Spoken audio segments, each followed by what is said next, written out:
Kononnya mahkamah sivil mengatasi mahkamah syariah. Kononnya mahkamah syariah kelas kedua, mahkamah sivil kelas satu. Tidak. Banyak kes yang diputuskan oleh Mahkamah Persekutuan yang menyatakan dengan jelas bahawa konsep mahkamah syariah adalah mahkamah kelas nombor 2 adalah salah, songsang. Kerana selepas 1988, secara tepat 10 hari bulan Jun 1988, kerajaan pada masa itu telah membuat pindaan kepada perlembagaan. Memasukkan perkara 121 dalam kurungan fasal 1 huruf besar A. Apa itu 1211A? Ianya mengiktiraf kali pertama dalam sejarah Malaysia. Ia mengiktiraf kewujudan mahkamah syariah. Dan pemberian kuasa, bidang kuasa, urusan mahkamah syariah kepada mahkamah syariah. Sebab sebelum 1988, mahkamah-mahkamah yang wujud di mana-mana negeri, walaupun dipanggil mahkamah syariah atau mahkamah qadi dan sebagainya, dia tidak diiktiraf sebagai satu mahkamah yang formal. Sebab di bawah perkara 1211A yang diiktiraf sejak merdeka sebagai mahkamah yang formal di bawah perlembagaan adalah mahkamah sivil. Itu pun mahkamah tinggi, mahkamah rayuan dan mahkamah persekutuan. Mahkamah session dan magistrate tidak dinyatakan di dalam perlembagaan. Ia ni diwujudkan di bawah akta mahkamah rendah. Hari ni baru saya tahu. Baik. Okey. Baik. Ini perlu saya jelaskan sebab ada orang tohmahkan. Kononnya mahkamah syariah adalah mahkamah bawah. Jadi baik pergi mahkamah sivil. Tidak. Mahkamah syariah diiktiraf sejak 1988 dan kerana urusan pengwujudan mahkamah syariah, urusan prosedur mahkamah syariah, seperti mana urusan gubalan undang-undang syariah adalah di bawah negeri, maka setiap negeri yang berkuasa mewujudkan mahkamah syariah negeri masing-masing. Ia tidak diwujudkan oleh Putrajaya. Putrajaya tidak berhak nak mewujudkan mahkamah syariah negeri, melainkan wilayah Persekutuan, Labuan dan Putrajaya. Itu cerita lain. Okey. Wow, ilmu baru hari ni saya dapat. Baik. Alhamdulillah. Saya harap whatever yang kita sentuh hari ini dapat membantu memahami dengan menyeluruh supaya segala kenyataan-kenyataan yang berbau tohmahan atau yang silap faham dapat dileraikan. Jadi itu pasal mahkamah syariah diterima sebagai mahkamah yang selari. Complementing each other. Mahkamah syariah dan mahkamah sivil adalah untuk membantu satu sama lain. Bukan untuk bersaing. Not to compete with each other. Sebab apa yang boleh pergi mahkamah syariah adalah urusan mahkamah syariah. Mahkamah sivil tak boleh masuk campur. Dan apa yang urusan mahkamah sivil untuk mahkamah sivil. Mahkamah syariah tak boleh masuk campur. Saya nak celah sikit boleh? Boleh, Tapi boleh. saya nak jawapan ringkas sudah. Boleh. Pasal tak nak lari pada tajuk kita. Ya. Bila Haji sebut 1988 mahkamah syariah. Ya. Ibarat diiktiraf lah di dalam perlembagaan.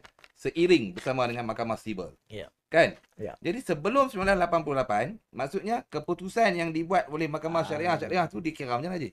Cukup baik soalan. Saudara Fazli. Hari ni. Cukup baik Cukup baik. Ini di belakang saya dah buat apa ijazah undang-undang ke? Betul. Sebelum 1988 dan ini juga antara sebab kenapa pindaan dibuat. Sebelum 1988 apabila orang-orang Islam pergi ke mahkamah syariah, mahkamah qadi dan ada keputusan. Dan ada pihak yang tak puas hati, mereka cabar keputusan itu di mahkamah sivil. Okey. Terus ke mahkamah tinggi. Kononnya sebab ini mahkamah-mahkamah yang tidak diiktiraf, maka mahkamah tinggi mempunyai kuasa semakan ke atas dia. So pada masa itu, wujudlah keputusan-keputusan pasal hadana, pasal nafkah, nikah cerai yang dibawa ke mahkamah sivil dalam kapasiti untuk menyelia dan menyemak. Oleh kerana itulah pada tahun 88 jika disemak laporan Hansard Parlimen apabila dibentangkan oleh Yang Amat Berhormat Perdana Menteri pada masa itu iaitu Tun Dr. Mahathir, dia mengatakan didapati banyak kes daripada mahkamah-mahkamah syariah telah pun dibawa ke mahkamah sivil yang membawa kepada keputusan-keputusan yang berbeza. Dan ini menjatuhkan hormat dan respek rakyat kepada sistem hukum syarak di negara kita. Oleh itu kita perlu memberi penghormatan dan pengiktirafan kepada nilai-nilai Islam yang dipelihara di bawah perlembagaan melalui pewujudan mahkamah syariah yang diiktiraf di bawah perlembagaan. Itu sebabnya. So, saya kata soalan yang cukup baik. Dia menyentuh hansat. Dia menyentuh ucapan Perdana Menteri pada masa itu. Jadi balik kepada soalan ni. So mahkamah syariah ni ada satu kes dalam Indira Gandhi. Iaitu satu kes yang selalu kita dengar juga berkaitan pengislaman anak, sama ada boleh dibuat oleh seorang ibu atau bapa ataupun perlu kebenaran dua-dua pihak. Saya tidak akan masuk mendalam. Cuma dalam kes Indira Gandhi, apa yang berlaku adalah dalam menentukan sama ada mahkamah sivil boleh membuat semakan kehakiman berkaitan dengan enactment Islam. Berbeza. Bukan semakan kehakiman berkaitan keputusan mahkamah syariah. Itu tak boleh. Sebab dah ada 121(1)(a). Tapi boleh atau tidak dia membuat semakan kehakiman, judicial review, berkaitan dengan enactment Islam.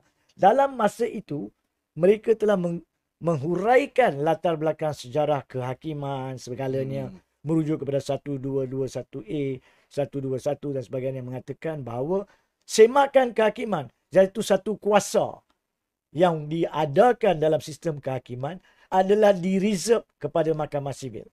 Jadi sama ada dia perlembagaan ke, sama ada dia berkaitan akta persekutuan ke, sama ada dia berkaitan takrifan enactment ke, enactment Islam pun adalah untuk mahkamah sivil takrifkan.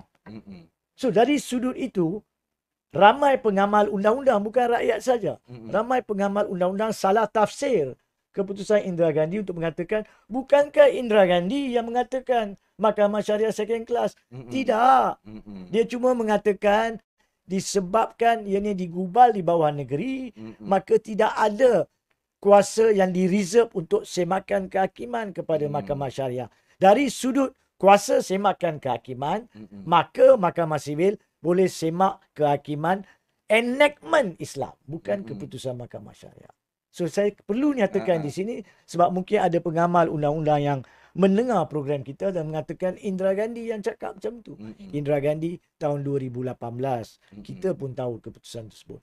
Tapi tafsiran Indira Gandhi bahawa mahkamah syariah second class salah. Dan selepas itu banyak mahkamah, saya nak sebut nama di sini, kes Rosliza tahun 2021, kes Dahlia Daima, kes 2022 yang akan, hari Isnin saya akan berujar di Mahkamah Persekutuan kes tersebut. Semua telah memperbetulkan kesalahfahaman pengamal undang-undang sekalipun berkaitan status mahkamah syariah. Secara rumusan berkaitan perkara ini, mahkamah syariah dan mahkamah sivil adalah sepakat sekata. Tidak ada yang atas, tidak ada yang bawah. It's complementary, membantu each other. Tidak compete, tidak bersaing antara satu sama lain. Itu tentang mahkamah. Tapi ini tidak menjawab isu Nick Allen. Sebab Nick Allen, macam saya cakap tadi, adalah berkaitan dengan kuasa gubalan undang-undang, bukan kuasa mahkamah. Ya? Kuasa gubalan undang-undang yang mana menjadi jenayah, yang tidak menjadi jenayah. Jadi itu perkara yang berbeza. So saya harap daripada isu awalan ni, kita boleh bahagian nampak satu, apa isu sebenar. Betul. Dan Tuan Haji tambah pula untuk kita punya ilmu bagaimana mahkamah syariah itu diangkat, diiktiraf perlembagaan persekutuan pada tahun 1988. Terima kasih kepada yang amat berbahagia Tun Dr. Mahathir bin Mohamad kerana yang mengangkat mahkamah syariah supaya duduk sama rendah, berdiri sama tinggi dengan mahkamah sivil. Betul. Boleh Haji? Tepat. Okey Haji.